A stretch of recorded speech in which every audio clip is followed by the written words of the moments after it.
Get into wheelchair tennis, and how would you describe your journey as a wheelchair tennis player so far? Oh, yeah, that's a good question.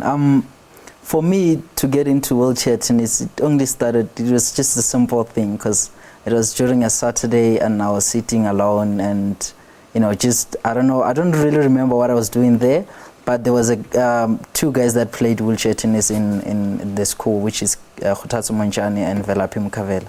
So Velapi came to me in a way of wanting me to train with him, but I didn't know he's gonna really, take me to, play wheelchair with him.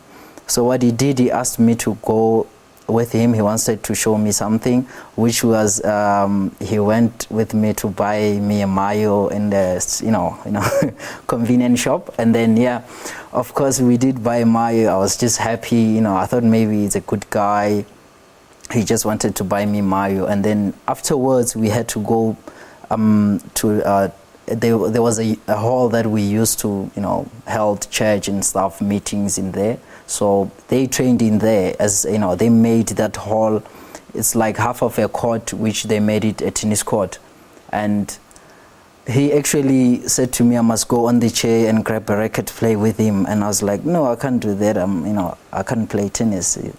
Then from there it just came out like, okay, I tried, and then he liked it, and every weekend he could take me to train with him.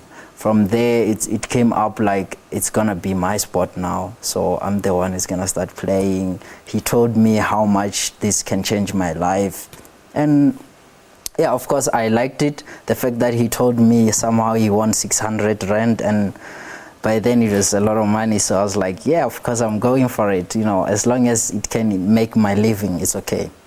So you were lured into wheelchair tennis by means of a mayo. Yeah. And then fast forward, 2012, you go to the London Olympics, you get knocked out in the second round, but surely that experience must have been life-changing to some extent. Yeah, of course. It changed my life in a way that before I could go there, I had an interview with some radio, and they asked me, what's your goal going to the Olympics? It's my first Olympics, and I don't know, I didn't want to just say stuff that I'm not sure about, but what I did, I just told them I would be happy if I win the first match at the first, first day of opening games.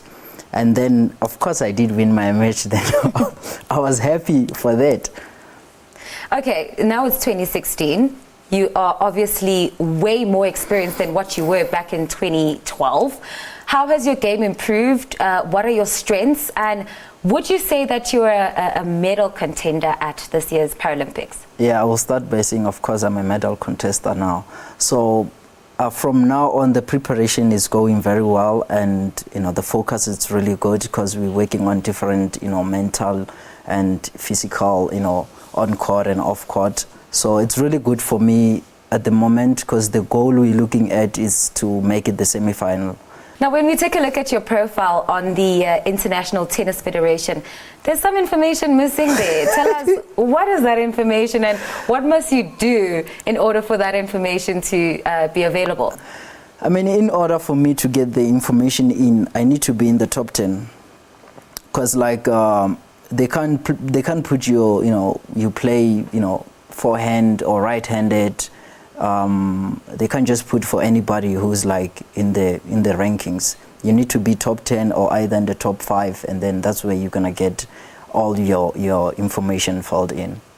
So what do you as a player, as Evans, still need to, what do you still need actually to continue on the path that you're on and to become an even greater force in the world of tennis?